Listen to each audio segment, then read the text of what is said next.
Hello everybody, welcome to attend the PC episode of Hoop Room at Hoopsters, the League of Action Heroes.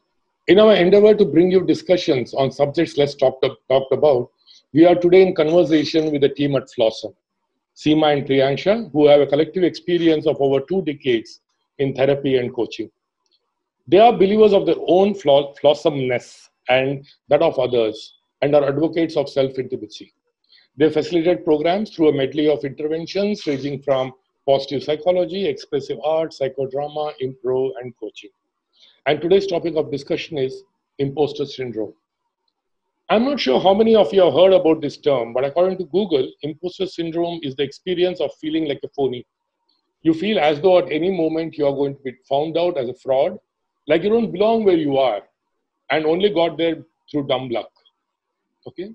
So let's try to understand more about this syndrome from these two people in the know. Welcome to the show, Triansha and Seema. Lovely to have you on the show. And let's begin here. That's nice. Okay, let's begin with the fact of why the name Flawsome. That's a good question. Because we are Flawsome, that's why. Okay, what does it mean? Yeah. Flawsome is, as the word says, it's a combination of awesomeness and embracing one's flaws. Okay. It's just all of us. Did you have anything else in mind when you guys formed this thing? Yeah, we did want to bring gender-related issues out to everyone's awareness. Mm-hmm. Okay. So why did you agree to get on this show? Why did we agree to get on the show? That was a really good question that you asked. Because we want people to know about the Imposter Syndrome. Okay. So why? Why do you want people to know about Imposter Syndrome? We have, in our experience, including my own, I've seen the effects of it. I've seen how it holds me back. And I felt that it would be a good place to share and let people also be aware that it exists and what they can do with it. Yeah, so the Imposter Syndrome is a type of inner critic that we have. It's a voice that's inside of us. And it comes up in regards to performance and competency. It comes up at anything to do with anything that we feel like we have to perform for. So we keep discounting ourselves. We keep saying that they're just being nice. If people are praising us, their accolades, their achievements that we have had. And we say, no, they're just being nice to us. It was our looks. It was something or the other, anything, but not our own merit. That's what the Imposter Syndrome is. Okay. So why do you think it's... Yeah, Seema, bolo. I mean, Triansha. So I just want to give an example, a personal example of mine. For instance, I was recently asked to conduct some workshops for people who are much senior to me. And one of the first things that I thought of was, clearly they've made a mistake. And when they actually see me and experience my work, they'll realize that this is a big mistake. After the first session, they're just going to say, okay, thank you, bye-bye. And they won't want to work with me anymore. And in that moment, what I experienced, it's incredible, right? Because the way the human brain works, because I know what I know. I know the training, the knowledge that I've gathered in all the years of working, and yet in that moment I forget all of it. And what takes precedence is, oh, they've made a mistake. I don't know anything, and this is not going to work. I'm going to be found out, basically. Okay, in simple terms, how would you still define imposter syndrome? Something a common man person like me with no medical knowledge, no understanding, actually gets to understand it. Because according to what I have gone through or I am listening to you and this, it just seems to be a case of nerves. It just seems to be something like, oh my God, I am nervous to go on stage or nervous to talk to people or insecure about certain things. So Yeah. where It's does all of that. It is nerves, it is insecurity, it is self-doubt. The thing is that even though you really high performance, you've got the achievements, you've got the certificates, you have so many years of experience and everything, you're still saying you're not good enough. You're still saying that it's because of or every other reason but yourself. You didn't get there. It was your luck that got you there. It was other people were, not good enough and you were chosen. They had no other person and therefore they chose you. All of those kind of thoughts are coming in your mind. Yeah, but could it also be because you have set very high standards for yourself and, you said, I'm not good enough possibly because I know that there are better people than me. It's not about you and possibly your insecurity. It's just the fact that you have set high standards. And somewhere along the line, the mirror says, you're not good enough, Yeah, what you're saying is so relevant. We do set high standards or any, standards for our own behavior and performance. And that is important, essential. And yet, once we set those standards, there are moments when we don't meet them, or we feel that we don't meet them. We really punish ourselves. And in some ways, it becomes hard for us to even meet those standards that we set for ourselves.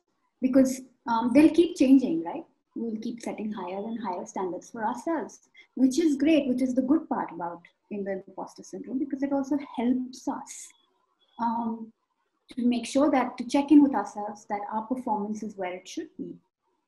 And it becomes dysfunctional when it is a constant voice in our head, which is making us doubt ourselves, saying, I don't deserve this, or I'm not good enough. And could actually then show up in our behavior where we appear anxious or unsure or underconfident. That's when it becomes a problem. Very interestingly, you guys have brought out, when I was speaking to you and you said and I asked you what subject you want to discuss. And I remember Seema telling me, I would like to talk about imposter syndrome, And it's very interesting. So why does this subject interest you guys? Like I said, that it's. As counselors and as people in the business, there are a lot of other subjects that are chosen, or talked about. Mm-hmm. So there must be something that must be a trigger for you to come up with this. We're noticing that is something that's coming up. I'm noticing that it's something that's coming up in my sessions. I'm noticing that it's something that is coming up in me. It's something that I have seen happening within me. I'm now being able to say, oh, this is the reason why I am not being a certain way, why I am not showing up in a certain way, why I feel nervous, why I am, not shining the way I could. So yeah, that's the reason why. Tri, you want to add?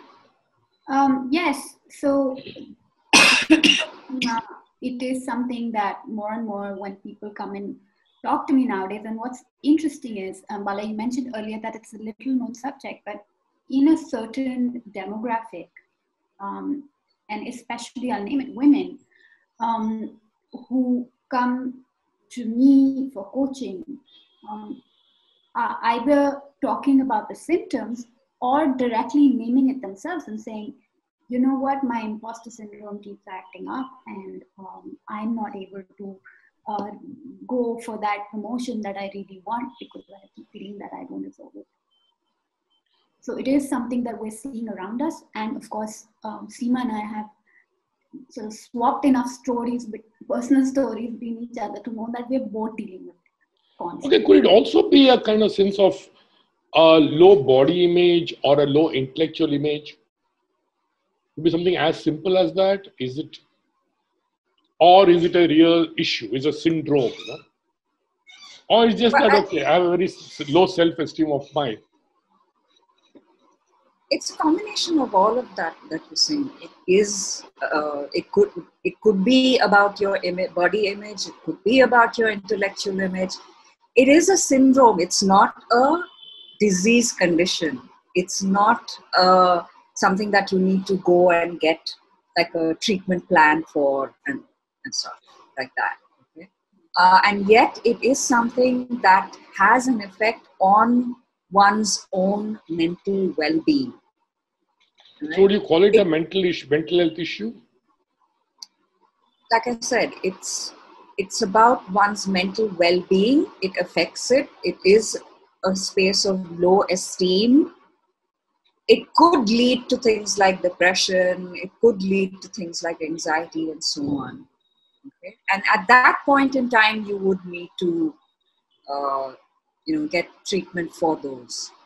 It's by itself, the imposter syndrome is not going to be something that you're going to need to go to, get medication and so on. Yeah. So what I do usually when somebody says, "Hey, I think it's imposter syndrome," I don't automatically say, "Okay, yeah, let's start working on this." I continue to remain curious about what that imposter syndrome means for them. How does it show up for them? How does it help them? How does it hinder them?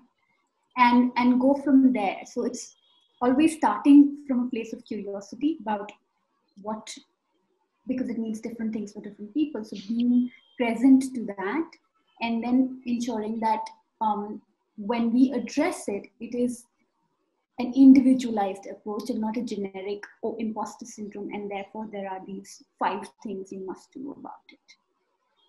So what are the symptoms that come across? I mean, what do you call, any symptom, like for example, okay, when do I realize that I have an issue? I mean, I may not know the name imposter syndrome. That's something when I come to you, you'll possibly tell me about it. But as an outsider, what is happening in me when I decide that I need to seek help? Because I would normally, what you're talking about is something I think all of us have gone through in its own, degrees of seriousness. I mean, it took me, I think, God knows how many years to even come and talk in front of the camera like this. Okay, so we all have got a kind of low self-esteem, if I call so, when it comes to certain things. All of us have got it. So when do I know that this is an issue with me? I just want to add, it's not just people like us. It's people like Sheryl Sandberg, Maya Angelou, Tom Hanks. So many of the celebrities also know that they've got imposter syndrome. When would you? Yeah, go ahead. Yeah. When would you want to do something about it? When you find that it's holding you back, when you are feeling like, you want to figure out whether it is the low self-esteem issues or whatever you have is about the imposter syndrome or not. Then you have a direction. Then you know that, okay, let me pay attention to my thoughts. Let me find out, okay, what am I saying to myself? Am I saying that this is luck? Am I saying that it's because it's the company policy and that's why I got the promotion that I got? What is it that I'm attributing my success to? That's when I go. So what really happens with the individual? What really happens? Okay, let's take X, for example. Okay, what happens to him? Let's take the situations in the real life. You talked about getting promotions. Okay, it could be somebody wanting to go on stage and talking. what are the various issues you can talk about? So somebody like me can understand the fact that I could be in that situation. Yeah. Give me some example. Like what really struck me now was I got a promotion and I don't deserve it. Okay, and I feel somewhere deep down I don't deserve it. That's something which I never thought of. For me, when that whole thing of insecurity is only about talking on camera, talking on stage, or talking in groups. But what you brought about is something I'm sure people are feeling it. Can you give me some more instances in real life where I can sort of recognize, at least the people watching the video tomorrow or people watching it now, okay, if they can relate it somewhere?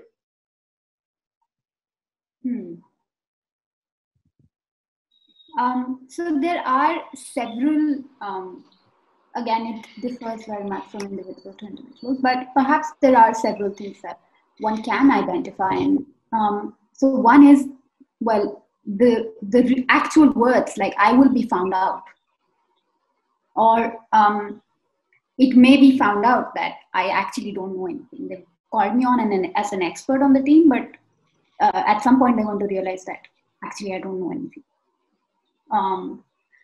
Or it may come up as I cannot fail at any cost. Excuse me, I cannot fail at any cost because I have to succeed. I have to be perfect. Or even that the other way, which is I was not meant to succeed. This project, I was not supposed to be awarded this project. And it could exist simultaneously with the feeling of, yeah, I've done it, I deserved it, I worked really hard for it. So just because one has the thought, the chatter of the imposter inside us, does not mean that the other feelings that I have with it do not exist. Of feelings of achievement, of joy, of happiness, of pride. They will also exist. And yet there is this other chatter. Now it is up to us to decide how much is this chatter getting in the way of me performing my job in the best way possible. So I don't know, Bala, if I answered your question of, how can people identify it? But some of the examples I gave, some of the sentences that I said, those may resonate with people and sound familiar. So a couple of other examples would be that I won't take up job which I don't exactly match. There'll be a job requirement, and if I don't match it exactly, I will not apply for that job. I won't apply for that position. It could be that I have a presentation to make, and I know it inside and out. For example, just the imposter syndrome itself. Okay? When we spoke about it, when you asked us, how are we going to present this? I was like fumbling away. Okay, let's do this and let's do that and all of that kind of stuff. And I have done so much of research on it, and studied it, and put us, a whole, this is the way it gets triggered, and this is the way it shows up, and these are the effects, and did all of that kind of work, and still I wasn't able to say, okay, let's do it this way. Yeah. That's how it turns up. Yeah, I totally resonate, obviously, having experienced it. The other is that Seema and I collectively experience is that we feel we cannot put anything out there until we know everything about it. We cannot teach a particular or facilitate a session unless we feel we've done, quote unquote, enough research, enough, have enough experience, talk to enough people, which is great because it means that what we're presenting to people is really well-researched, well-thought-out content. And not so great because ultimately we'll keep putting it off and saying, we're not ready yet. Fair enough. So, at this point, I would like to ask the audience out there, the participants who are here, if they have any questions about this, or if they want to share any of their thoughts, they can type out on the chat box. And I'm sure, well, I know from experience, definitely that each of us has an issue in some degree or other. So that's for sure. Okay.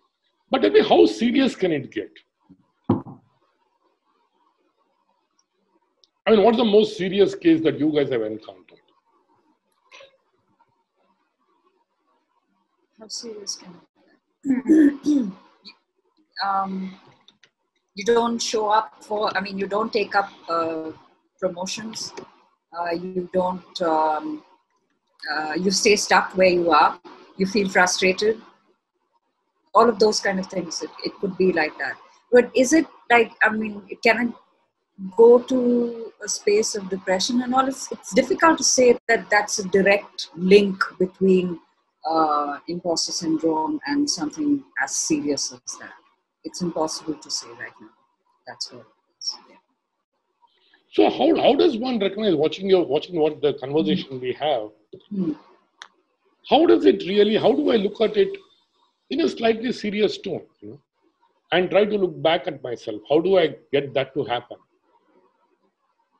Say that, can you answer? Okay, I'm watching this program called Imposter Syndrome, okay? Yeah. I saw the title, it sounded nice, interesting, so I logged onto this, watched it. And I did understand, yeah, but how do I still convince myself to look into me, okay, just to understand if I am, you know, are there any small early symptoms of what I'm going through exist or not? Because I would normally brush it off as saying that no, it doesn't affect me. You know, it happens in case of much more serious issues. Okay, I'm sure it can happen in this case where I don't take it seriously, but somewhere it can get serious, or it is somewhere affecting my daily life, right? It is. So, what would you tell me to look at myself seriously? What are the 5 things I need to go back, you know, and sort of analyze my own daily life, and then say, yeah, I might have. Should I seek help? What would that be? Because the topmost would be when everyone around you is saying that you're really good at the work that you are doing, and you yourself think you're not. Okay, you yourself feel like you are not worthy of the praise and accolades that you've been given. Actually, one of the audience sent me a message saying a feeling that we don't deserve the praise or accolades we receive or achieve. So that's the key. If that's how you're feeling, and if you are attributing it to external reasons, like you're saying that I'm lucky, there was nobody else who was there that they could choose, that it was a company policy and that's why I got promoted. It's, when you're attributing your success to factors other than yourself, then you would want to look at the imposter syndrome. Triansha, you would like to add? For me, it would be what I experience as the imposter's voice inside me. It may not have an immediate effect. In my first job, for instance, I kept feeling, you don't belong here. You're nowhere as qualified. And it kind of snowballed into, in the first few months, into feelings of really just approaching each task with this dread that I'm going to get it wrong. And when you start working with that mindset, I can tell you it's not very productive, and it's not going to get you results. And ultimately, you don't perform well at your job. I know in those months I didn't perform well until I actually recognized it and addressed it. So would you guys call it a mental health issue? I mean, how does it manifest? I do want to answer that question, Bala. I'm also noticing that there are a couple of questions on chat. Sure, you can address them. I'll leave it to you guys. Jyoti has asked, how is the imposter syndrome different from just a lack of self-confidence? The difference is that your fear is of success. It's not so much a failure. And you are doing amazing job. You have got the certificates, you have got the promotions, you've got the great job that you were looking for, and you still feel like it's not because of me. That's I'm hoping that I'm answering that question. Yeah, so Seema, I agree with what you said about it being so much about how I see myself. And Jyoti, to your question, having an imposter inside us, because it's almost like a personality, another voice, which is quite critical and sometimes very harsh, it can lead to a lack of self-confidence. Amongst other things. Like in the example that I just gave, my first professional experience, it led, because I had that imposter thought of, well, I don't really belong here, it created a feeling of, or a lack of self-confidence when I approached tasks or spoke to people. So how does, I'm sorry, this one, how does one try to get over it? I would rather that you not look at, get over it. Okay, exactly. So is it something you live with? Overcome it, or, Overcome it? Yeah, how do you do that? Yeah. So, the research says that the imposter syndrome comes up when you deeply care about the quality of your work. Okay? So it's saying a lot about you. It's saying that what I'm doing matters. It means a lot to me. So rather than looking at something that I want to suppress, or I want to ignore, or I want to, throw out of my life, maybe we look at it and we ask ourselves, like, why is it showing up? Ask yourself questions like, how am I limiting myself? Why am I attributing it to luck? Why am I saying that it is a company policy? Why am I not looking at how much work I've done to get where I've gotten?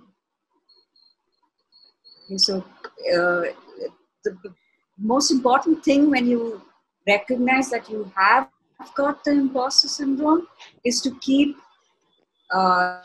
thinking about is to become aware of the thoughts that you're having about the imposter syndrome. What is it that we're thinking at that point in time? There's another question from Aparna, and there's a hand raised that I see also. So Aparna, your question of is the inner critic was related to imposter syndrome? Absolutely, yes, you hit the nail. The imposter is actually a kind of inner critic. But tell me, I was listening to Seema speak, but how many of us have got that strength or knowledge to even discuss within ourselves as to what is going wrong, or understanding it? Well, I have met a lot of people who have very similar issues that we are discussing, but they know it's wrong, they know something, there's an issue, or they're facing this thing, but they have no way of knowing that it's serious enough to seek help. They don't understand that point, and they have no way of debating within themselves and trying to overcome it. So how does one tackle that? A good space would be just to reach out to friends. A good space to start would be just reach out to friends and just talk about it and say that, this is how I'm feeling. And you'd be surprised how many other people would say, yeah, we're also thinking and feeling the same way. So, and in that itself, there would be just, how have you dealt with it? And that kind of a conversation could take you to so many places. Of course, there is going to a coach, going to a counselor, and working on what's going on. To go back to where did it all start? How did it begin? So to get to that point, to the root, as to the root of why the imposter syndrome started up within me. Perfect. So where does it normally begin? It depends on person to person. Average. I mean, let's take 5, 10 cases, 10 situations. Where does it begin normally? I mean, it's more for people to understand that it could begin there. It's possibly a glimpse into their own lifestyle. So actually, it would be somewhere in the childhood, in their young adulthood. It would be there. For some people, it could be first job. Somewhere in the middle of their lives, even. For some, it could be much earlier than that as well. It could be in school and college. I think for us, what really is, and for most people, what's really helpful to figure out is when did we start noticing it and when did it start getting in the way? And that's the key question. And more important than that, what is it doing right now to me? And how is it helping me or not helping me? Okay, so when do how can a counselor help me? Or do I need a psychiatrist? No, the psychiatrist would happen, like I said, if it goes into a space of depression or anxiety. Fair enough. Okay, let's assume that I have realized I have an issue or something is bothering me. I'm not able to pinpoint the issue. All I know is I don't feel confident. I don't feel good. I don't just enjoy the accolades that I'm getting. And I know it's bothering me somewhere. And I am possibly even wise enough to seek help. But the issue is, even today, seeking help is still an issue. Okay? But suppose I did go and meet somebody like you, what is the kind of help that a counselor can give me? See, the reason I'm asking this question to you is, apart from the stigma of going to a counselor, okay, there's also a fear about what the counselor do. So what I do is I help to bring about awareness of the thoughts and how one is feeling about whatever is going on. I'm not going to say do it this way, do it that way. This is no advice giving. That's not how it works. We firmly believe that we have the resources within us to be able to but to manage ourselves. So the intention is to bring alive our resources. That's how we work. I don't know whether that's explaining it. Maybe Triansha, could you make that difference? It does explain to a level, but anything else? See, my only thing we're trying to really do is, apart from understanding about the syndrome itself, is also to get the people out of the stigma, and also feel comfortable going to an expert. So what should you tell me? I'm sure I've got about X number of participants here, and I'm sure 90% of them will have a very similar issue. Okay. Now, I'm sure they would like answers. So if they have to come to you, what should they realize first? If they finished this talk, this discussion, and they went back and they said, okay, let me look back. And how do they make a note of, is it just a lack of confidence? Or is it a particular situational thing? Okay. Or is it a serious issue? Because, for example, if you think I don't deserve it, it could also mean that person knows that he or she is not good enough deep down. So how do you differentiate these knowledge levels? between me actually knowing deep down I am not good enough. I really got here by sheer luck or whatever. But I am really good, but why do I feel like I don't deserve it? So in my experience, it is that I'm not good enough feeling that then leads to, oh, okay, one of them is the imposter syndrome. That's asking. I mean, that's the reason why I am feeling the low esteem.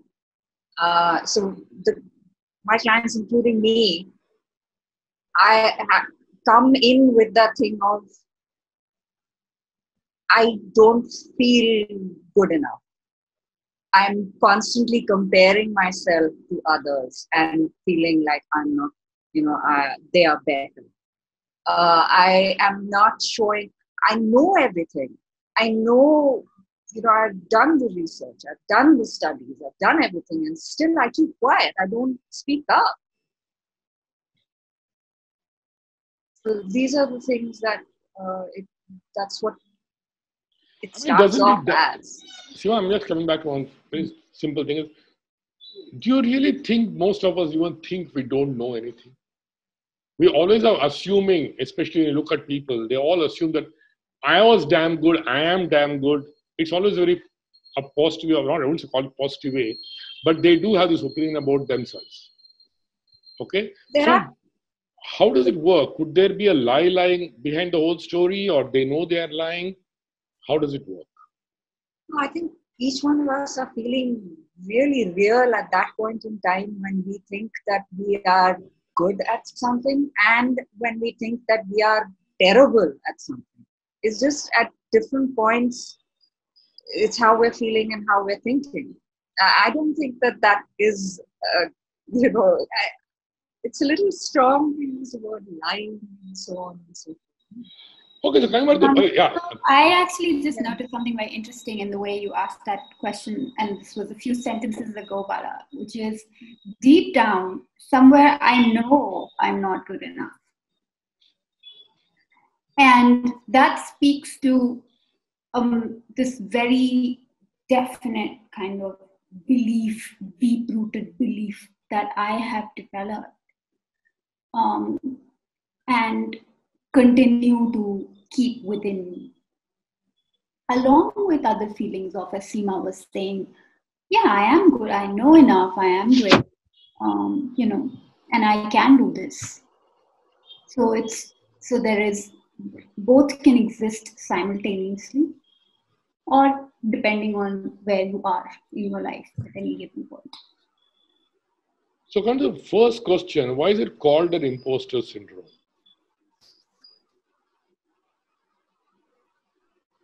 Because you feel like you have fooled everybody into believing you're amazing. Okay. When actually you're not. When you think that you're not. Okay, tell me, you yourself told me, and I'm sure the audience understands your thing. This issue is very, very common, okay? So why isn't a lot more work, or a lot more awareness being created around this issue?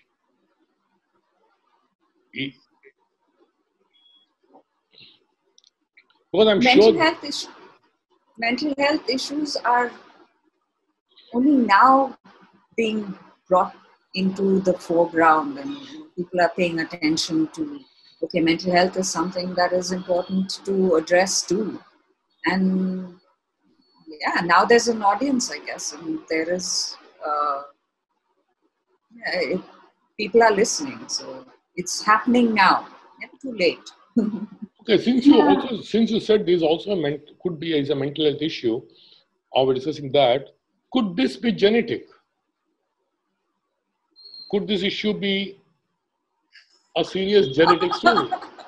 I don't know if some amazing research is going to come out in the next 50 years that's going to prove that. There are, for instance, research studies that say that trauma can be passed down in the DNA.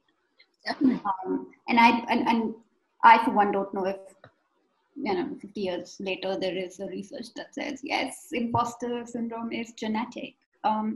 it seems to be a very individual thing right now, and there is nothing genetic associated with it at all.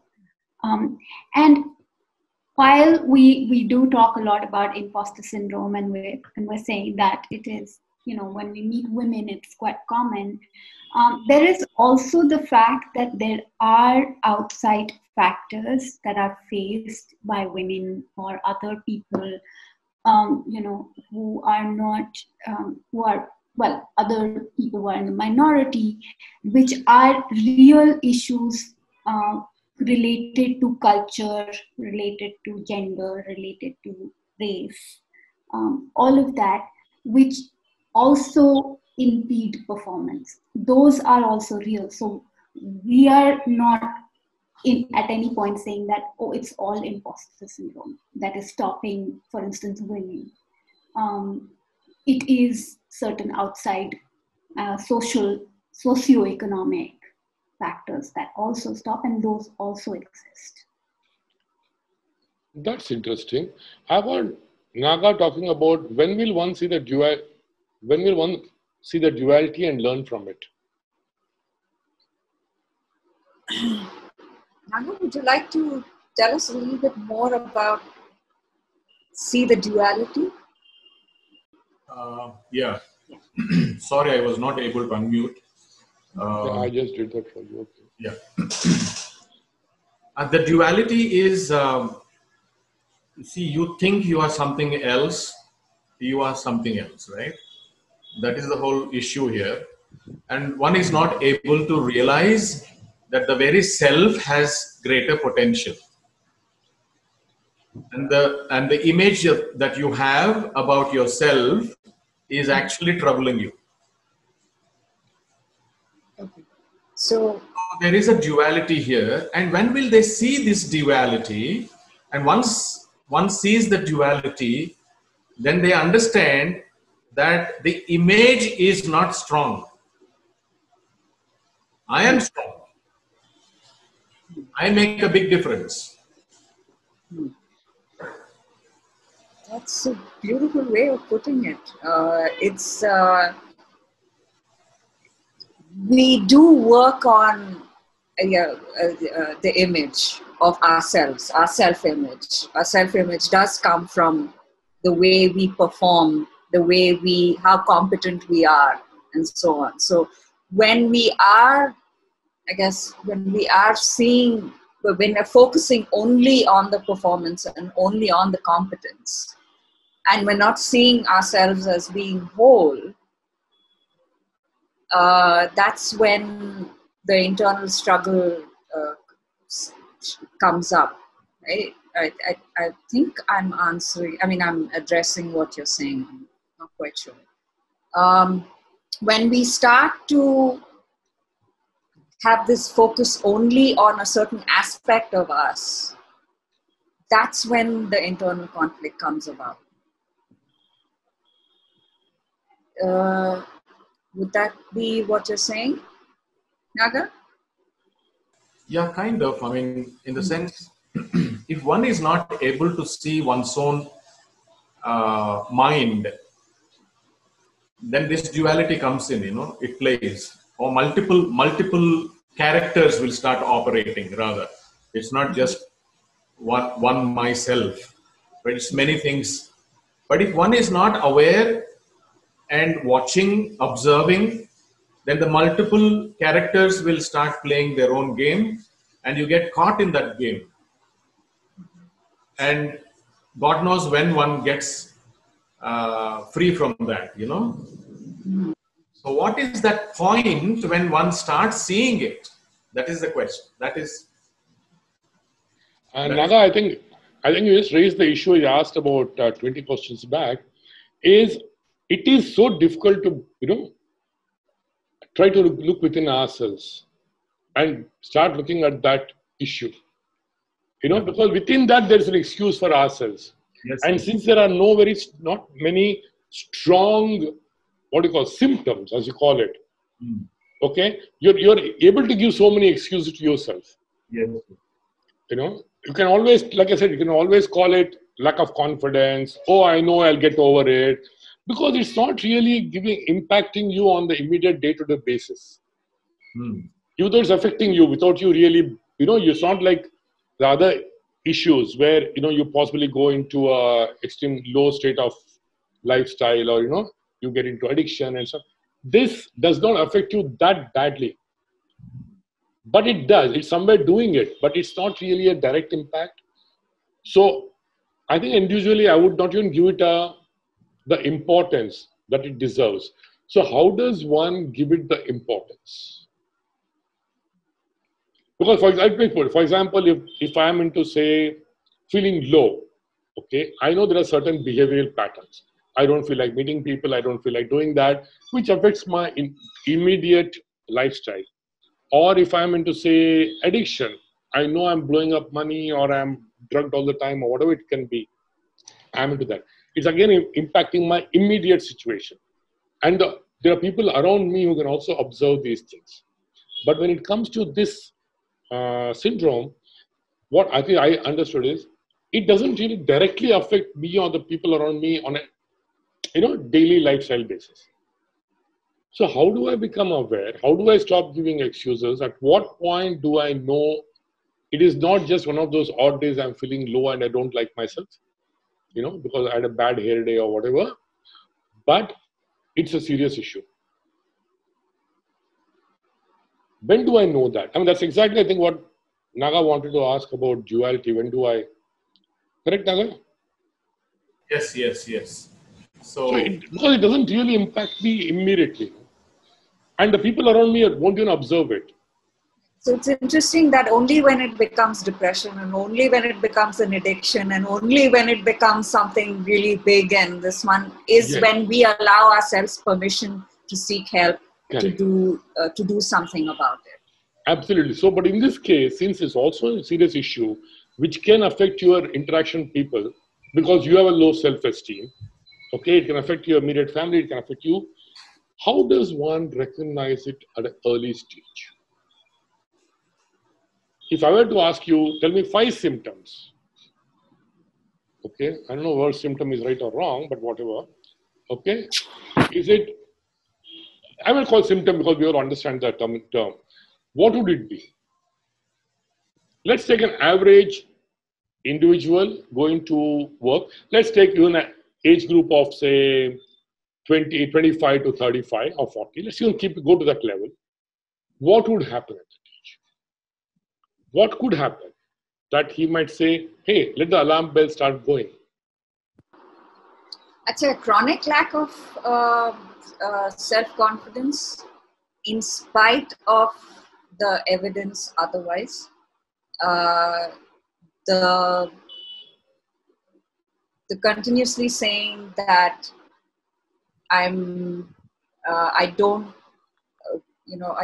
deserve this medal that I've received. I don't deserve the promotion that I've got. I don't deserve the project that I have been made a part of. I am not, the third one would be, I am not trying to take up opportunities that I can definitely do. I can do well. That would be a third one. What Seema described really, clearly were some of the behavioral patterns that might show up. So behavior is something that happens on the outside. Because you were asking about what's the earliest trigger, the earliest trigger may just be me in my head. It could just be holding on to beliefs that make me feel smaller, which can have the kind of behaviors that Seema just described. So it becomes really important to just notice what our inner chatter about ourselves is. And it's really as simple as that. It's just about becoming aware. It's just about noticing. And that is also something that, say, even a friend can help you with. Even, you know, that's where a coach or a counselor would start. But in a normal situation, don't you think, like, you know, a lot of conditioning that can influence us? I mean, people have been telling you from the time of your childhood that you're not good enough. You may be damn good. But somebody around you, all the time saying, you're not good at this, you're not good at that, doing small issues. Is that a huge problem? Because what we really need to do is... I have, Bala, I'm so, and this is something very close to my heart also, because, when I work with young people, between the ages of, say, 10 to 18 or 20. Please be a bit loud, please. Sir. A lot of times parents come and say, with the child, can you help her because she is an introvert and she's really shy and she doesn't speak up? And the first thing that comes to me is, no, don't have this conversation in front of the child. So because suddenly it's become, being an introvert is a quote unquote problem. And that is absolutely a place where these kind of negative self-chatter can start. Absolutely. So yeah. So we have to, so one has to be careful about what we're saying to kids. How do we talk about them to other people? What one is giving kids on a daily basis? Is it only messages about lack, about weaknesses? Is there enough positive affirmation? And again, this is not new knowledge. This has become very common nowadays, where lots of people are saying, well, just make sure that you are positively affirming and you're giving lots of encouragement and you're working from a place of strength instead of a place of constantly finding gaps, challenges, weaknesses, because that's going to happen anyway when they get their first job and they get their first performance review. You were good at 1, 2, 3. You need to work on 1, 2, 3. So, just if the basis is strong, there is less chance of these things happening. How can the schools help? Let's come back to the basics of catching them young and trying to see if it doesn't, and the whole thing doesn't manifest itself at all, and give a lot of positivity around the child to begin with. How can the schools help? Or how can the teachers help?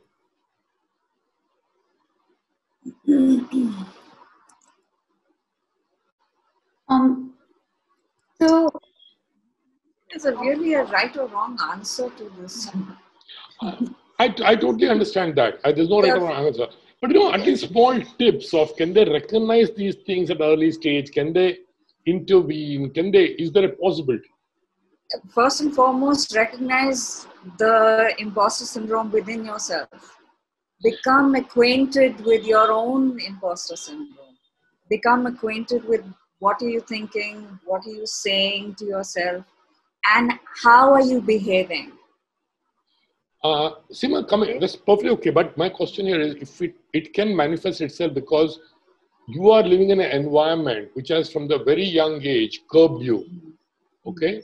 And you already got into a very serious issue by the time you are, say, 18, 19, 20. Okay? But my question is, can this be identified by an outside, like a teacher or a parent, very early? And can people intervene and do something about it? Well, if a child is getting at the 90s and 95s and 99s and is still worried about their performance, and they're saying, oh, I was lucky that I did so well in the test, or attributing their performance to something other than themselves, then yeah, that's the imposter syndrome right there. What can be done is, one is because, and this is something as a parent I noticed myself, catch myself doing a lot of we're so directive with our kids. Do this, don't do that, now do this, now do that. Just to be able to take some minutes and just listen to them. Just listen to have non-transactional conversations with your kids, just which are not about something that needs to be achieved or done, just about feelings, just where they are at, those kind of conversations. And in schools, so education systems that work from a place of strength building as opposed to gap finding or sort of filling up gaps or finding challenges. I feel that those will be much more helpful if we look at each child as unique and having their own strengths, instead of helping them, or instead of saying there is some standard that you need to constantly meet and catch up to, because later on that's going to become their inner voice as well. What if we said, okay, that each person is unique, they have their own way of learning, their own strengths, and work from that place. And also, I'd say make a distinction between the behavior and themselves. Talk about the behavior, let's say. Don't say you are talented, you are smart, or you are. That's a smart thing that you did. That's a lot of hard work that went into whatever you're doing. Those kind of things. Not to identify with what the performance aspect of.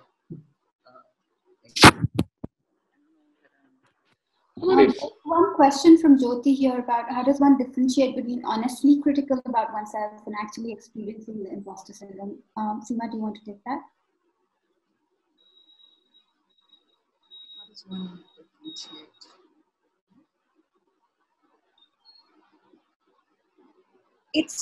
I think that you are kind of being critical about oneself. It is that inner critic. It's a type of inner critic. So either which way, you would want to work on your inner critic. And how does one do that?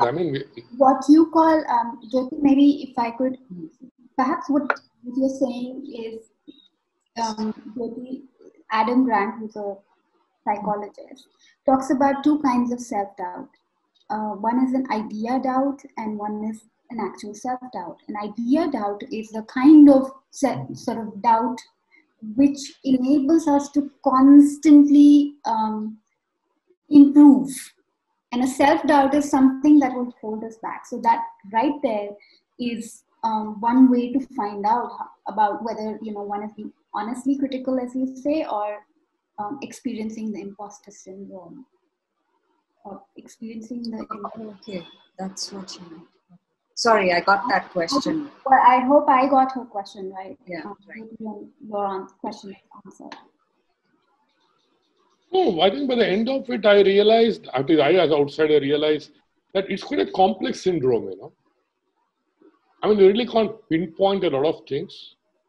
And there are nothing starkly on your face which somebody can see or you can see on your own. You need to be damn intelligent to appreciate what you're going through. You've got to be very intelligent to know that the difference between your critical thinking and your imposter syndrome situation. And that, I think, so, okay, to make everything simpler, 5 points for somebody to introspect and understand that I have an issue in terms of the imposter syndrome. Something very simple, a common unread, with a lack of knowledge, person can understand. Number one, I don't have an issue. This is perfectly manageable. It's normal, it's low feeling. Okay. Hello. Yeah. Seema, do you want to go on with the rest? Yeah. you're saying what are the 5 things that one can do? Yeah, just to understand his situation. So to understand, not to handle it. You're saying how to First understand, then we handle it. I don't even. Well, I don't want people to put the stuff under the carpet by giving excuses. It could be a serious issue. In that sense, it's not. I wouldn't say it's about intelligence or not. I mean, I don't want to go into that. I don't think either of us go into that discussion about cognitive ability. It's more about self-awareness. How much I take note. It is a lack of self-confidence when there is enough of evidence saying otherwise. You are competent and you're saying you're not competent. That's the one thing that I think, I mean, I just summarize it as that one thing. That's what you need to look at. If you're attributing your competence to something other than you, then you need to look at yourself. Yes, it is a lack of, it is a lack of self-confidence. Yes, it is nervousness. Yes, it is all of those. Plus, it is that you are doing well. You are doing an amazing job. Probably you want to ask yourself, what am I scared of? Am I scared of being successful? Then I have this imposter syndrome. Okay. That I think sounded a lot more understandable for me, because I think it makes a lot of sense. Yes, I think there's a lot of fear of being successful too. There's a lot of nervousness around being happy. There's a lot of nervousness around a lot of things. Yes, that makes a lot of sense. Yeah, Triansha, anything you want to add to it? I think what Seema said, just that one thing, and perhaps the other sort of corollary to that is because I'm constantly telling myself that actually I don't belong here, I'm a fraud, so I'm putting so much pressure on myself to be absolutely perfect and great and overachiever in everything I do. That is the single most common way and method, I guess, of identifying whether I have imposter syndrome or not. Okay. Since both of you in the beginning of the whole talk, you agreed that you had issues with imposter syndrome. Yeah? So how did you get aware of that and what did you do about it? Well, for me, I can say that I'm still getting aware of it. It's a process. It's showing up. And it is, yes, I did share, I worked with a coach. I have a mentor. I see a therapist. So I got help because I knew that it was holding me back. And it's still present. And as I said, I don't see it as a one-time thing. I see it as, it's like a process of just becoming more and more aware. And as I do that, a lot of other things get resolved for me. I'm able to achieve things that I may not have been able to. So for me, it's a process. So mine's similar. It is. I have started to. I do seek help. I go to a therapist. In the process of becoming a psychodramatist and so on, I have become aware of my thought process of feeling like a fraud, attributing things to people being nice to me or, things like that. And I catch myself thinking like that. And then I ask, what would it be like to think like a non-imposter? It's it's a tip that Valerie Young, who's a researcher on this particular topic, she has given that tip. What would it be like to think like a non-imposter? So I asked myself that question. And several other similar kind of questions that I ask myself. So it's a process of being aware of, yeah, okay, I am thinking like an imposter, and then finding out, why am I thinking like that? What is it? Where has it come from, perhaps, if I want to go that deep and so on. It's a whole bunch of questions that I ask myself. So what's the answer you get when you ask yourself the question? One simple thing. What's the answer you get when you ask yourself, Way thinking is not working for me. What would I like to change it? What would I like to say to myself instead? Okay. And so do you have an answer for yourself, or do you need to seek outside help for the answer? Most of the times I have an answer. And when I don't, I seek help.